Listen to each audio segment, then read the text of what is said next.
Good evening dear scholars, welcome back to the another video of जोंकी classes. ठीक है student, हम लोग लास्ट क्लास में पढ़ रहे थे इकोलॉजी यूनिट्स में। ठीक है, इकोलॉजी यूनिट्स का हम लोग का जो टॉपिक चल रहा था वो था एबायोटिक फैक्टर। ठीक है, उसमें हमने क्या कंप्लीट किए थे, टेम्परेचर। ठीक है, टेम्परेचर में आप देखे थे एनिमल्स दो टाइप के थे, और यूरी थर्मल एंड स्टेनोथर्मल। ठीक है, इस हिसाब से टेम्परेचर का अगर वाइड रेंज कोई टॉलरेट कर लेता है तो उन्हीं को हम लोग यूरी में रखते थे, और वो एक नैरो रेंज को अगर टॉलरेट कर रहे हैं तो उनको हम लोग कहाँ रखते थे, स्टीनो में रखते हैं। ठीक है, चलिए आज हम लोग का एक टॉपिक है जो है second is the most important topic, that is water. ठीक है, सेकंड क्या है, सेकंड फैक्टर है वाटर। अब पूछा जाए कि वाटर जरूरी है कि नहीं जरूरी है, तो ऑब्वियसली आपका रहेगा आंसर यस।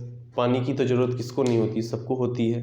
ठीक है, तो पानी भी बहुत ही मोस्ट इम्पॉर्टेंट फैक्टर होता है। ठीक है, तो लिख सकते हैं कि water is the second most important factor for the living organism. ठीक है, पानी सेकंड मोस्ट इम्पॉर्टेंट फैक्टर होता है लिविंग ऑर्गेनिज्म के लिए। ठीक है, अगर ये नहीं रहेगा तो लाइफ तो कंसिडर ही नहीं कर सकते। क्या कहते हैं, जल ही जीवन है, स्लोगन है ना, जल ही जीवन, वाटर इज लाइफ। अगर वाटर नहीं तो लाइफ को हम लोग भी कंसिडर नहीं कर सकते। ठीक है, तो अपने इस एनसीईआरटी की बुक में हम लोग पढ़ा जाएगा वाटर के बारे में, क्या क्या ऐसा कॉन्स्टिट्यूएंट होता है जो वाटर को बनाता है, और क्या क्या ऐसे कंपोनेंट होते हैं जो वाटर में पाए जाते हैं। ठीक है, चलिए स्टार्ट करते हैं। ठीक है, तो वाटर एक ऐसा इंपॉर्टेंट फैक्टर है जिससे लिविंग ऑर्गेनिज्म का लाइफ सस्टेनेबल होता है। ठीक है, इसलिए बहुत ही रेलिवेंट फैक्टर इसको माना गया है। ठीक है, और ये सेकंड मोस्ट इंपॉर्टेंट फैक्टर है। देखिए वाटर का जो कॉम्पोजिशन है वो होता है H2O।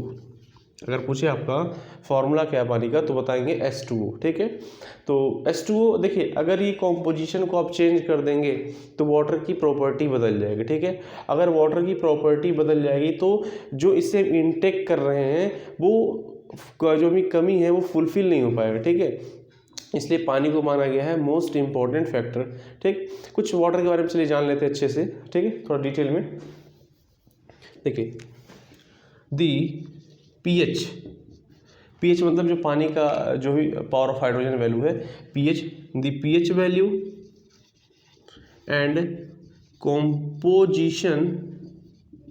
composition of water should be constant. अगर पानी का पीएच वैल्यू बदला तो इनटेक करने वाले ऑर्गेनिज्म में भी चेंजेस आ जाएंगे। पानी का हमेशा जो पीएच है और जो भी इसकी कॉम्पोजिशन है वो हमेशा कांस्टेंट रहनी चाहिए, वो कभी बदलने नहीं चाहिए। अगर ये बदलते हैं तो इसको इनटेक करने वाले लिविंग ऑर्गेनिज्म पे बहुत बड़ा इफेक्ट आएगा, may be positive may be negative, but अभी तक तो पॉजिटिव नहीं देखा गया है, निगेटिव भी देखा गया है, इसलिए सेकेंड मोस्ट इंपॉर्टेंट फैक्टर में पानी को कंसिडर किया जाता है। ठीक है, चलिए पीएच वैल्यू क्या होना चाहिए, कांस्टेंट होना चाहिए। ओके, पहला पॉइंट हो गया। सेकेंड पॉइंट बात करते हैं पानी में। देखिए पानी में क्या होता है ना, बहुत सारे सॉल्ट पाए जाते हैं। ठीक है, जो वाटर है उसके अंदर बहुत सारे सॉल्ट होते हैं। अगर आप बात करेंगे पानी की तो क्या पानी में सिंपल से वाटर H2 होता है क्या, तो हम कहेंगे नहीं, पानी में क्या होता है, बहुत सॉल्ट पाए जाते हैं। तो वाटर नॉर्मल ऐसे वाटर नहीं होता है, उसके अंदर सॉल्ट पाए जाते हैं। ठीक है, और इसी को बोलते हैं सैलिनिटीज प्रॉपर्टी ऑफ वाटर। ठीक है, वाटर के अंदर सॉल्ट की प्रेजेंटेशन ही सैलिनिटीज ऑफ वाटर को बताती है। कुछ जगह का पानी ऐसे नॉर्मल होता है जैसे हम लोग नॉर्मली पी लेते हैं, और कुछ जगह का पानी ऐसा होता है जहाँ पे सैलाइन कॉन्सेंट्रेशन बहुत ज़्यादा होता है, इतना ज़्यादा होता है सैलाइन कॉन्सेंट्रेशन कि हमको पानी खारा लगने लगता है। अब देख सकते हैं सी का पानी जो होता है खारा होता है, रीज़न क्या है, उसमें सॉल्ट का कंसंट्रेशन बहुत ही ज़्यादा होता है। ठीक है, तो सैलाइन कॉन्सेंट्रेशन उसमें बहुत अधिक होने की वजह से ही हम लोग पानी को इनटेक नहीं कर सकते, लेकिन नॉर्मल जिसके अंदर सैलाइन का कॉन्सेंट्रेशन होता है तो उन पानी को हम लोग इनटेक कर लेते हैं। अब कौन कौन सा ऐसा जगह है जहाँ पे सैलाइन का कॉन्सेंट्रेशन ज़्यादा होता है, कहाँ पे कम होता है, उनके बारे में बात कर लें। चलिए अगर हम इनलैंड की बात करते हैं, इनलैंड मतलब कि नॉर्मल जो हम लोग का जगह है, तो आप देखेंगे वहाँ पे जो सॉल्ट का कंसंट्रेशन होता है वो होता है लेस देन 5। Less than 5। कुछ ऐसे जगह होते हैं जिनको इनलैंड बोलते हैं, नॉर्मली जो पानी हम लोग पीते हैं, ठीक है, उसमें सॉल्ट का जो कंसंट्रेशन होता है वो लेस देन 5 होता है, ठीक है। और बात कर लें कहाँ का, देखिए अगर आप सी की या ओशियन की इन सब की बात करते हो तो यहाँ पे सी की या फिर ओशियन की इन सब की जब बात करोगे तो वहाँ पे जो पानी में जो सॉल्ट का कंसंट्रेशन होता है वो 30 से 35 होता है, ठीक है, 30 to 35 कंसंट्रेशन होता है सॉल्ट का सी या ओशियंस में, ओके। और भी कुछ जगह होती है जिनका नाम होता है hyper saline lagoon, hyper saline lagoon. Hyper saline lagoon में तो क्या होता है, ये ग्रेटर देन 100 होता है कॉन्सेंट्रेशन सॉल्ट का, बहुत ज़्यादा कॉन्सेंट्रेशन होता है, ठीक है। तो इतने अधिक कॉन्सेंट्रेशन के अंदर आप सोचिए कौन रहता होगा, तो मैं आपको बता दूं इतने अधिक कॉन्सेंट्रेशन के अंदर भी रहते हैं ऑर्गेनिज्म। बहुत ही आश्चर्य की बात है, इतना अधिक सॉल्ट का कंसंट्रेशन होने के बावजूद भी कुछ ऑर्गेनिज्म यहाँ पे पाए जाते हैं। है जगह है तो ऑर्गेनिज्म पक्के मिलेंगे, ओके। देखिए अब एक क्वेश्चन बनता है कि क्या जो फ्रेश वाटर में ऑर्गेनिज्म रहते हैं उन्हें हम हाइपर सेलाइन में रख दें, क्या वो रह पाएंगे, या कोई हाइपर सेलाइन लेग्यूम के अंदर पाए जाने वाले लेग्यूम होता है जो भी ऑर्गेनिज्म है, क्या वो फ्रेश वाटर में रह पाएंगे, तो आंसर इज नो, ठीक है। मान लीजिए मेरे पास एक लिख देता हूँ यहाँ पे, animal of hyper saline lagoon can not survive in the fresh water.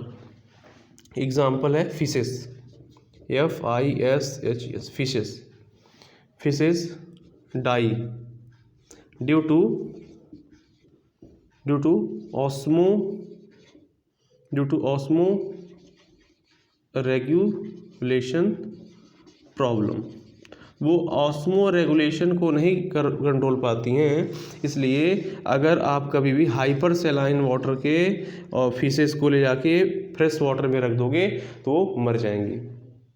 Hyper सेलाइन में क्या होता है, उनके अंदर सॉल्ट का कंसंट्रेशन बहुत ज़्यादा होता है, पानी का कंसंट्रेशन कम होता है। अगर मैं बात करूँ यहाँ पे देखिए सॉल्ट का अगर कंसंट्रेशन बहुत ज़्यादा हो जाएगा तो उसे बोलेंगे हाइपर सेलाइन लैग्यून। एग्जाम्पल चले लेते हैं, एक काम करते हैं, इतना कोई नोट कर ले, हाँ स्क्रीनशॉट लेने के लिए मैं साइड हो जाता हूँ और आप लोग पहले इसका स्क्रीनशॉट लीजिए, फिर जगह मुझे मिल जाएगा ताकि मैं बता सकूँ। चलिए आप स्क्रीनशॉट ले लिए होंगे, बहुत अच्छी बात। 1 2 3 मैं साइड होता हूँ, ठीक है। तो मैं इसको रफ कर लूँ क्या, ओके। मैं आपको समझाने जा रहा हूँ ये लास्ट वाला टॉपिक कि हाइपर सेलाइन लैग्यून के अंदर रहने वाली जो फिशेस हैं वो फ्रेश वाटर में क्यों सर्वाइव नहीं कर सकती। आता है क्वेश्चन एग्जाम में, क्या हाइपर सेलाइन लैग्यून में रहने वाली फिशेस फ्रेश वाटर में सर्वाइव कर सकती हैं क्या, तो आंसर इज नो। देखिए मैं कह रहा हूँ मेरे पास यहाँ पे एक हाइपर सेलाइन लैग्यून है, ठीक है, और मेरे पास यहाँ पे है फ्रेश वाटर। यहाँ पे क्या है, ये मछली है, मछली जल की रानी है, जीवन इसकी पानी है, बाहर निकालो तो मर जाएगी अंदर डालो तो वापस जी जाएगी। ये मछली है, ठीक है, ओके। अब इसको हाइपर सेलाइन लैग्यून में रखा गया, तो कैसे पता, अभी तो मैंने यहाँ सॉल्ट बनाया है नहीं, तो देखिए मैं क्या करता हूँ यहाँ पे बहुत अधिक ऐसे सॉल्ट बना देता हूँ। देखिए बहुत अधिक मैंने यहाँ पे सॉल्ट बना दिया। अगर यहाँ पे सॉल्ट का कंसंट्रेशन ज़्यादा है तो सिंपल से बोल सकते हैं ओवरऑल कि यहाँ पे सॉल्यूट का कंसंट्रेशन ज़्यादा होगा, क्योंकि सारा जगह तो सॉल्ट ही ले रहा है, तो यहाँ पे सॉल्यूट का जो कंसंट्रेशन होगा बहुत ज़्यादा होगा और सॉल्वेंट का कंसंट्रेशन कम होगा। तो इस मछली के अंदर पूछा जाए पानी की जो क्वांटिटी हो कितनी होगी, तो इस मछली की जो आदत है ना वो कम पानी पीने की रह जाएगी, मतलब इसके बॉडी के अंदर कम वाटर जाने का आदत पड़ जाएगा। रीज़न क्या है, हाइपर सेलाइन, इसका मतलब क्या है, यहाँ पे सॉल्ट ज़्यादा है और वाटर क्या है, लेस है, ठीक है, तभी तो हाइपर सेलाइन बना। जब सॉल्ट खूब जल्दी भर दोगे तभी तो हाइपर सेलाइन भरेगा। अरे सिंपल से ग्लास लेना, पानी लेना और एक पैकेट पूरा नमक डाल दो, तो आप देखोगे एक पैकेट नमक डालने से तुम्हारे उस वाटर के अंदर इतना अधिक सैलिनिटी बन जाएगा, इतना वो खारापन हो जाएगा कि आप खुद पाओगे इसमें नमक ज़्यादा, पानी कम है, उसको हाइपर सैलिनिटी कहते हैं। तो इस मछली के लिए ज़्यादा अवेलेबल है सॉल्ट और लेस अवेलेबल है वाटर। तो इस मछली की आदत पड़ गई है, इसने अडाप्ट कर लिया इस प्रॉपर्टी को, ये कम पानी ही पिएगी, ठीक है, ज़्यादा पानी नहीं पी सकती क्योंकि ज़्यादा है ही नहीं, ज़्यादा है क्या इसके लिए, सॉल्ट है। तो अपना आदत डाल चुकी है कम पानी पीने का, ठीक है। अब मेरे पास क्या है, एक फ्रेश वाटर है। फ्रेश वाटर का मतलब क्या है, इसके अंदर सॉल्ट का कंसंट्रेशन कम है। अब सॉल्ट का कंसंट्रेशन कम है, इसका मतलब क्या कि इसमें सॉल्ट ही नहीं होगा, लेकिन बहुत ही कम सॉल्ट होगा, उतना अधिक नहीं सॉल्ट है जितना यहाँ पे हाइपर सैलाइन एरिया में। मैंने क्या किया, यहाँ की मछली को लिया और लाके इस फ्रेश वाटर में डाल दिया। ओके, मैंने इस मछली को लाया और यहाँ पे फ्रेश वाटर में डाल दिया। अब आई डोंट नो ये कौन सी मछली है, आपको क्या लग रहा है कमेंट करिएगा मुझे, कि रोहू है, गिरई है, ये क्या है, ठीक है, जिस हिसाब से मैं बना रहा हूँ, ठीक है, बताइएगा। तो मैंने क्या किया, इस हाइपर सैलाइन लेग्यून के फिश को निकाल के फ्रेश वाटर में डाल दिया। अब फ्रेश वाटर के अंदर क्या होता है, सॉल्यूट यानी कि सॉल्ट का कंसंट्रेशन कम होता है, सॉल्वेंट यानी पानी का कंसंट्रेशन ज़्यादा होता है। अब एक बात आप ही बताओ, अगर कहीं आपके पास पैसे की कमी है, ठीक है, पैसे की कमी है, तो आप क्या करोगे, कम पैसे में काम चलाओगे। लेकिन रास्ते में जा रहे हो, आपको पैसा ही गिरा मिला, बहुत कुछ सोना चांदी हीरा जवाहरात बहुत भरा हुआ मिल गया, क्या करोगे, अरे यार जल्दी भरोगे ना, भरोगे कि नहीं भरोगे, भरोगे ऑब्वियसली, पैसा हीरा मोती जो भी मिले सब भर लोगे, because you have deficiency of this. तो इसलिए इस मछली के पास भी डेफिशिएंसी है, किस चीज़ का पता है, पानी का। जब यहाँ रहती थी तो इसको सॉल्ट ज़्यादा मिलता था, पानी कम मिलता था, तो ये मछली प्यासी है। ओके, और जैसे इसे फ्रेश वाटर में रखा गया, यहाँ पे सॉल्ट है ही नहीं, पानी ही पानी है, पैसा ही पैसा है, तो उसने क्या किया, तो यहाँ से अपनी प्यास बुझा लूँगी, इस चक्कर में उसने क्या किया, इतना पानी पी लिया, इतना पानी पी लिया, इतना पानी पी लिया, इतना पानी पी लिया, इतना पानी पी लिया, इतना पानी पी लिया कि मछली फट गई। आ रहा समझ में, मतलब इसने ऑस्मो रेगुलेशन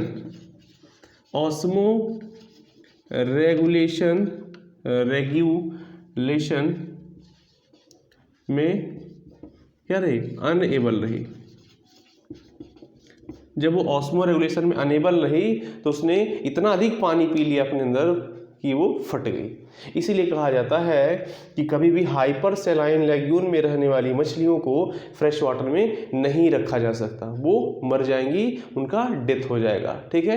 तो ये बहुत ही इंपॉर्टेंट फैक्टर है और क्वेश्चन भी आता है, तो बता देना एग्जाम में आएगा क्वेश्चन कि क्या हाइपर सैलाइन लेग्यून में मिलने वाली फिशेस को फ्रेश वाटर में रख सकते हैं या आप अपने घर के एक्वेरियम में रख सकते हो।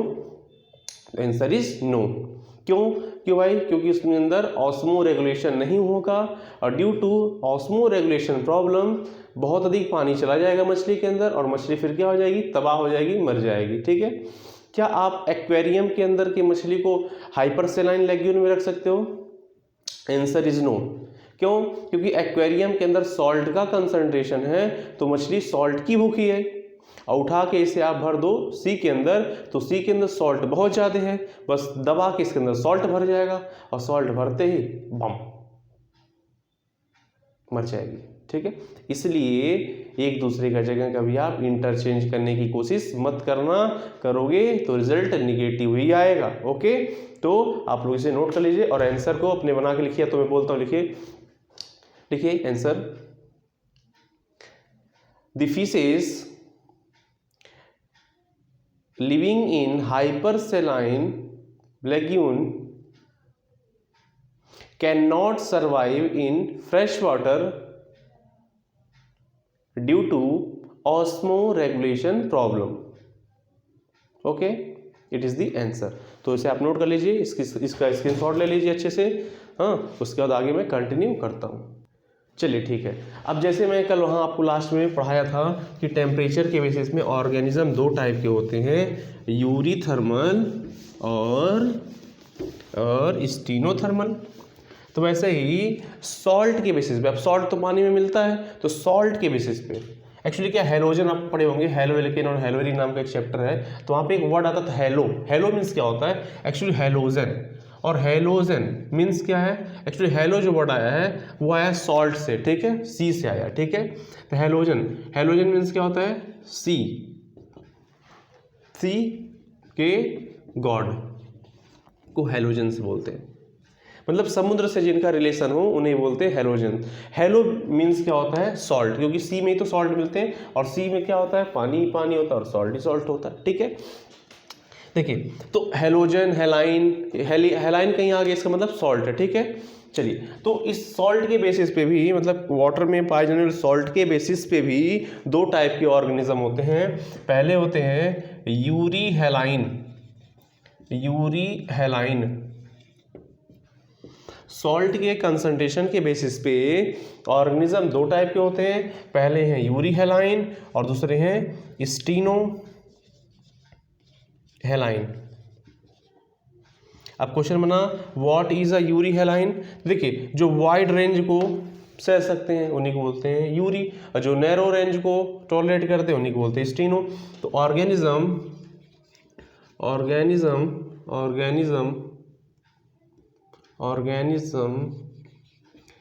can tolerate a wide range of salinity called as euryhaline, ठीक है। लेकिन organism can tolerate only a narrow range of salinities called as stenohaline, okay. अब आपका यहाँ पे होमवर्क क्या रहेगा, होमवर्क क्या रहेगा कि आप मुझे कमेंट करोगे स्टीनोहेलाइन का एग्जाम्पल क्या है और यूरी हेलाइन का एग्जाम्पल क्या है। आपको एग्जाम्पल कमेंट करने हैं, यहाँ पे आपको प्रॉपरली लिखना है स्टीनोहेलाइन और इसका यहाँ पे डिफिनेशन और example, Yuri हेलाइन definition and example. लिखने का थोड़ी ना पैसा लगता है यार, लिख दोगे तुम्हारा रिवीजन हो जाएगा। और ये ढूंढोगे चाहे गूगल से, चाहे टीचर से, चाहे बुक से, ये ढूंढ के स्टीनोहेलाइन एंड यूरी हेलाइन का मुझे नाम बताओगे, ठीक है। चलो इसका स्क्रीनशॉट ले लो तो, ताकि बाद में मुझे मत करना कि स्क्रीनशॉट के लिए आप जगह नहीं दिए थे। ले लीजिए स्क्रीनशॉट, 3 2 1, चलिए स्क्रीनशॉट हो गया, ठीक है। अब ये तो दूसरा था एबायोटिक फैक्टर वाटर। अब थर्ड की तरफ बढ़ते हैं। थर्ड क्या है, third number is light. Sunlight न लिखे, मैं लिखता हूँ लाइट, ओके लाइट। आप लाइट लिख सकते हो या सनलाइट लिख सकते हो, ठीक। Light is also important factor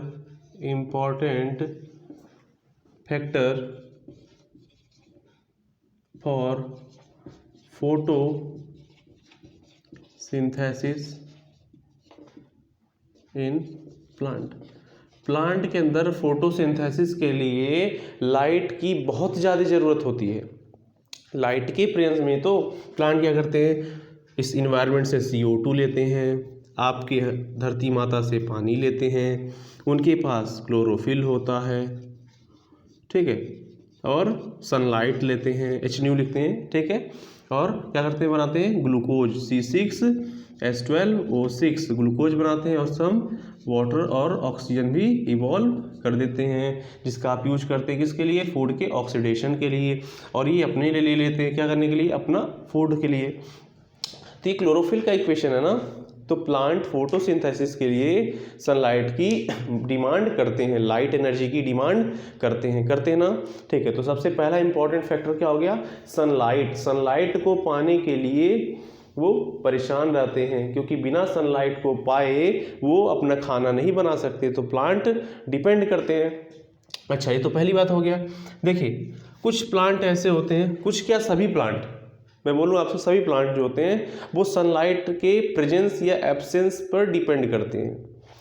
क्यों? क्योंकि उनमें फ्लावरिंग कराना रहता है। आप देखते हुए कुछ प्लांट ऐसे होते हैं जब सनलाइट का प्रेजेंस रहता तो खिल जाते हैं, कुछ प्लांट ऐसे रहते हैं जब सनलाइट का एब्सेंस रहता तब खिलते हैं। तो कुछ प्लांट के अंदर फ्लावरिंग के लिए सनलाइट का प्रेजेंस या फिर एब्सेंस जरूरी होता है। इसी को फोटो पेरियोडिज्म कहते हैं। 1 मार्क्स का क्वेश्चन, ठीक है। तो plants depends on the presence और absence of sunlight for flowering, called as photoperiodism,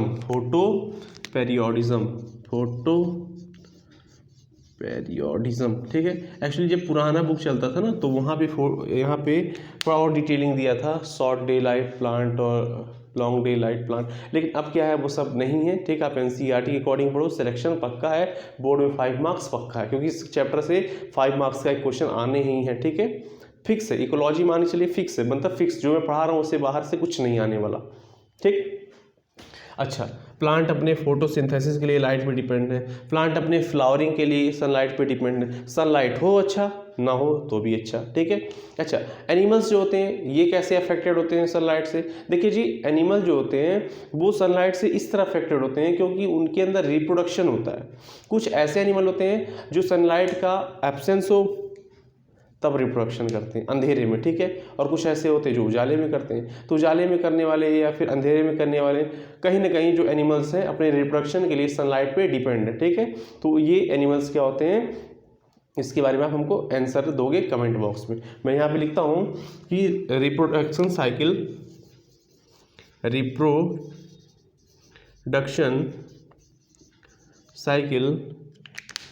in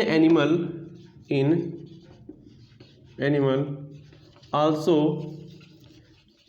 depends on sunlight पे डिपेंड करता है। रिप्रोडक्टिव साइकिल जो होता है वो एनिमल के सनलाइट पे डिपेंड करते हैं। आप इसको आंसर मुझे दोगे, कुछ ऐसे प्लांट हैं या कुछ ऐसे एनिमल हैं, एनिमल का ही आप दोगे कि कौन से डे में रिप्रोडक्शन करते हैं, कौन से नाइट में करते हैं, तो इसका आंसर आप दोगे, ठीक है। चलिए, जैसे कि मैं कह रहा हूँ मेरे पास एक कोई प्लांट है, ठीक है, ये कोई प्लांट है, ये भी कोई प्लांट है, ठीक है, ये भी कोई प्लांट है, ये भी कोई प्लांट है, और ये भी कोई प्लांट है, ये भी कोई प्लांट है। और यहाँ पे देखिए क्या है, सनलाइट है। देखिए जो सन के करीब है वो सारे लाइट को एब्जॉर्ब कर ले रहा है।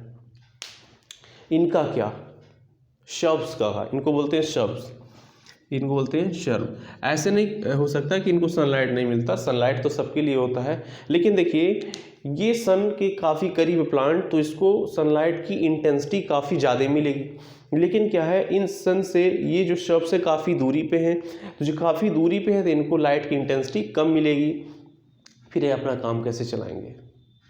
चलाना ही क्या है, जब उनको कम मिल रहा है तो कम में गुजारा करना पड़ेगा, मतलब अपने बॉडी में ऐसे एडाप्टेशन करना पड़ेगा कि वो कम सनलाइट में भी अपना काम चला ले। तो दे ऑब्टेन, सब्स क्या होता है, सब्स ऑब्टेन लेशर सनलाइट, सो दे एडाप्ट, वो क्या करते हैं, एडाप्ट कर लेते हैं लोअर इंटेंसिटी में काम करने का, ओके। अच्छा, कुछ ऐसे जगह होते हैं जैसे ओशियंस हो गए, डीप ओशियन में, deep ocean sunlight is nearly absent. Nearly क्या होता है, एब्सेंट होता है। वहाँ पे क्या होता है, हमेशा डार्कनेस होता है, डार्कनेस इज प्रेजेंट। तो क्या वहाँ पे सब ग्रो नहीं करते हैं? बिल्कुल करते हैं। एडाप्टेशन, सब खेल एडाप्टेशन का वो एडाप्ट कर लेते हैं, ठीक है। दे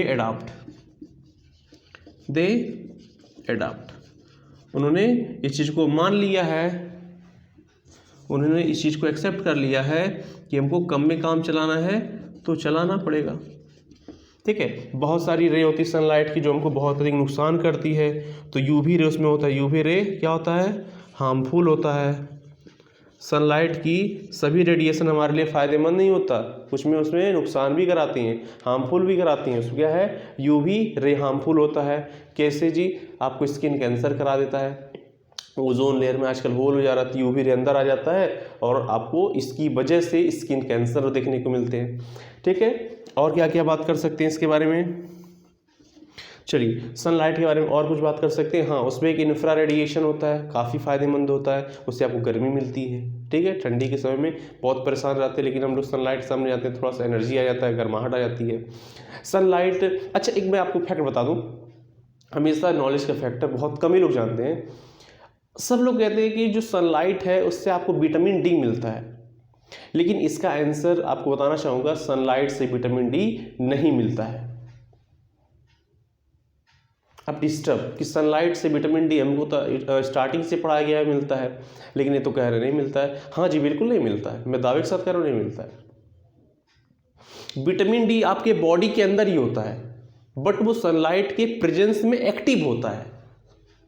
सनलाइट के अंदर कोई भी विटामिन नहीं मिलता है, सनलाइट के अंदर प्रॉपर्टी होता है कि वो विटामिन डी को एक्टिव कर दे। तो विटामिन डी को एक्टिव करने के लिए ही सनलाइट इस्तेमाल करते हैं। तो सनलाइट के अंदर कोई विटामिन नहीं मिलता है, बस सनलाइट के अंदर एक प्रॉपर्टी होता है कि जो विटामिन डी आपके बॉडी के अंदर है उसे एक्टिव फॉर्म में लेके आए। विटामिन डी तो आपके अंदर ही है। ठीक है, जो कस्तूरी है ना, वो हिरन के पास ही होती है, बस उसे इसका ज्ञान नहीं होता है, इसीलिए तो उसके पीछे पड़े रहते हैं शिकारी लोग। अब कस्तूरी क्या होता है मुझे भी बता देना यार, मुझे नहीं पता कस्तूरी क्या होता, बस सुना हूँ। ठीक है, अच्छा, उसमें दो रेडिएशन होता है, रेड कलर का, red colour and blue colour, blue colour, ये सब क्या होता है, यूजफुल होता है। ठीक है, ये था सब लाइट के बारे में। लाइट के बारे में क्या था, light is also important for photosynthesis in plant. Plant के अंदर खाना बनाने के लिए लाइट इस्तेमाल होती है। प्लांट डिपेंड्स ऑन प्रेजेंस और एब्सेंस ऑफ सनलाइट। सनलाइट के प्रेजेंस या एब्सेंस पे प्लांट डिपेंड करता है। इसी को क्या कहते हैं, अच्छा किसके लिए करता है, फ्लावरिंग के लिए। ठीक है, इसी को बोलते हैं फोटो पेरियोडिज्म। ठीक है, reproductive cycle in animal also depends on sunlight. Sunlight के ऊपर ही डिपेंड करता है, प्रेजेंस है कि एब्सेंस है, इसके ऊपर रिप्रोडक्टिव साइकिल एनिमल्स में डिपेंड करता है। ओके, और फिर बाकी क्या आप देख ही सकते हैं, यूवी हार्मफुल होता है, ये थोड़ा सा ये इंपॉर्टेंट फैक्टर बन जाता है, इसको आप नोट कर लीजिए। फिर मैं लास्ट सॉइल का पढ़ाता हूँ, फिर खत्म करता हूँ एबायोटिक फैक्टर के बारे में। चलिए इसका स्क्रीनशॉट लीजिए, तो लीजिए, बहुत अच्छे। हाँ जी, चलिए हम लोग नेक्स्ट फैक्टर की बात करते हैं। Next factor is soil. ठीक है, soil is the last most important factor, ऐसा जगह जहाँ पे हम लोग रहते हैं। ठीक है, तो अब इसके लिए आपका कहीं लेट ना हो और जो अपना टॉपिक हो ना कंप्लीट हो, तो ये सब को देखते हुए मैं इस चीज़ को बोर्ड पे लिख दिया हूँ, आइए आपको समझा देते हैं। कह रहा है कि nature and properties of soil is deferred. जो आप जगह जगह बदलोगे तो देखोगे सॉइल की जो प्रॉपर्टी होती है ना बदल जाती है, कहीं पे ज़्यादा फसल होता है, कहीं पे कम होता है। ऐसा क्यों होता है, इसका रीज़न क्या है, इसका रीज़न है ड्यू टू क्लाइमेटिक चेंज। कहीं पे क्या होता है, क्लाइमेट्स हमेशा बदलते रहते हैं, मौसम कहीं ठंडा रहेगा, कहीं गर्म रहेगा, ये सब क्लाइमेट्स क्या होते हैं, चेंज होते रहते हैं, इसलिए कहीं की सॉइल अलग होती है और कहीं और की अलग होती है। ठीक है, नेक्स्ट क्या कह रहा है, बहुत ज़्यादा ठंडी है ना यार इसलिए। नेक्स्ट है वेदरिंग, मतलब कि आपको मौसम वहाँ पे कैसा है, पानी बरस रहा है कि नहीं बरस रहा है। ठीक है, वहाँ पे ठंडी पड़ रही है, गर्मी पड़ रही है, क्या हो रही है। नेक्स्ट है सेडिमेंटेशन, मतलब जब पानी बरसता है तो मिट्टी क्या हो रही है, क्या बह के चली जा रही है कि रुक भी रही है, या कहीं और से आ रही है नहीं आ रही है, ये सेडिमेंटेशन होता है। And method of soil development, और सॉइल के मेथड मतलब किस तरह वो डेवलप हो रहे हैं। ठीक है, तुम्हारा सॉइल डे बाय डे अच्छा हो रहा है या ख़राब हो रहा है। ठीक है, उसके डेवलपमेंट होने का तरीका क्या है, ये सभी चीज़ क्या होते हैं सॉइल फैक्टर के अंदर आते हैं। कह रहा है कैरेक्टरिस्टिक्स ऑफ सॉइल, मतलब कि जो सॉइल है मेजरली इतने ही फैक्टर पे डिपेंड करता है। ठीक है, उसका क्लाइमेट चेंज हो रहा है कि नहीं हो रहा है, पानी बरस रहा है कि नहीं बरस रहा है, वो आ जा पा रहा है कि नहीं जा पा रहा है, या उसका डेवलप कैसा हो रहा है। ठीक है, कैरेक्टरिस्टिक्स ऑफ सॉइल, सॉइल की प्रॉपर्टी किन किन बातों पे डिपेंड करती है। अजी आपको बता दें, अगर आप सॉइल की फिजिकल एंड केमिकल प्रॉपर्टीज़ को स्टडी करते हो तो इन्हें ही एडाफिक फैक्टर कहते हैं। यहाँ मैंने लिखा है the relations of chemical and physical property of soil is called as edaphic factor. अगर आप सॉइल के फिजिकल एंड केमिकल रिलेशन का स्टडी कर रहे हो तो उसी को बोलते हैं एडाफिक फैक्टर। ओके, इस चीज़ को एग्जाम में कोई 1 मार्क्स में पूछ लेते हैं इडियाफिक फैक्टर क्या होता है, तो लोग कन्फ्यूज हो जाते हैं। Edaphic factor nothing, it is just a relation between physical and chemical properties of soil. Okay, characteristics क्या है, देखिए सॉइल की जो कैरेक्टरिस्टिक्स है, जैसे कि pH 5.5 to 6.5 होना चाहिए, ठीक है। आपकी मिट्टी है अच्छी तभी मानी जाएगी जब उसका pH 5.5 to 6.5, मतलब क्या होना चाहिए, एल्कलाइन मीडियम में होना चाहिए, स्लाइटली एल्कलाइन होना चाहिए थोड़ा बहुत, ठीक है। वाटर होल्डिंग कैपेसिटी होना चाहिए, ये नहीं है कि तुम मिट्टी में क्या हो रहा है, पानी डाल रहे हो, पंपू सेट से पानी चलाए जा रहे हो, पीती जा रही पानी पूरा नीचे चला जा रहा है, कैसी खेती करोगे। कम से कम आपके इस मिट्टी के पास इतनी प्रॉपर्टी हो कि वो पानी को होल्ड कर सके, मतलब ये भी जरूरी है कि उसके पास वाटर होल्डिंग कैपेसिटी हो। नेक्स्ट है ग्रेन साइज। अब ग्रेन साइज मतलब क्या होता है कि उसमें जो दानों का आकार होता है, ठीक है, ऐसे देखिए जो दानों का आकार है क्या इतना अच्छा है कि नहीं है कि तुम कोई फसल इसमें लगा रहे हो वो टिक रहे कि नहीं टिक रहा है। देखिए अगर दाने का आकार बहुत ही छोटा छोटा है तो क्या होगा, वो कोई अगर आप फसल उसके ऊपर बैठाओगे ना तो वो ऐसे गिर जाएगा, ठीक है। इसलिए क्या होना चाहिए, वो थोड़ा बड़ा होना चाहिए और उसके में थोड़ा थोड़ा क्या होना चाहिए, बहुत ही कम स्पेस होना चाहिए, ताकि वहाँ कोई अगर फसल लगे तो उसमें प्लांट्स क्या हो सके, टिक सके। अरे ग्रेन साइज में इतना गैपिंग नहीं होना चाहिए, जो दाने होते हैं मिट्टी के उसके बीच में गैपिंग ज़्यादा नहीं होना चाहिए। अगर गैपिंग ज़्यादा हो गया तो हमारा वो फसल खराब हो जाएगा, ठीक है, थोड़ा लुढ़क जाएगा इससे, इसलिए ग्रेन साइज पे भी डिपेंड करता है। सॉइल एग्रीगेशन, सॉइल एग्रीगेशन मतलब क्या होता है, मिट्टी का जमा होना, क्या मिट्टी जमती है कि नहीं जमती है। ये नहीं ना कि पानी बरसा सारा मिट्टी बह चली गई, खेत नए नवेली बन गई, उसमें कोई फ़ायदा नहीं है, ठीक है। सॉइल एग्रीगेशन भी होना चाहिए। और कह रहा है कि टोपोग्राफी, टोपोग्राफी मतलब स्ट्रक्चर, आपके सॉइल की स्ट्रक्चर कैसी, काली है, पीली है, ठीक है, ये सब मिट्टी के स्ट्रक्चर्स होते हैं। टोपोग्राफी मीन्स होता है structure. Determine the vegetation and animal in area, और इस प्रॉपर्टी की वजह से ही हम पता कर सकते हैं वहाँ की वेजिनेशन क्या है, वहाँ की उपज क्या है, ठीक है। एंड एनिमल इन एरिया, और उस एरिया में रहने वाले लोग कैसे हैं, ठीक है। आप कहोगे इससे कैसे पता चल सकता है, देखो मान लो तुम्हारे पास जो खेत है वो बंजर है, कहाँ कोई रहेगा वहाँ पे खेती करोगे,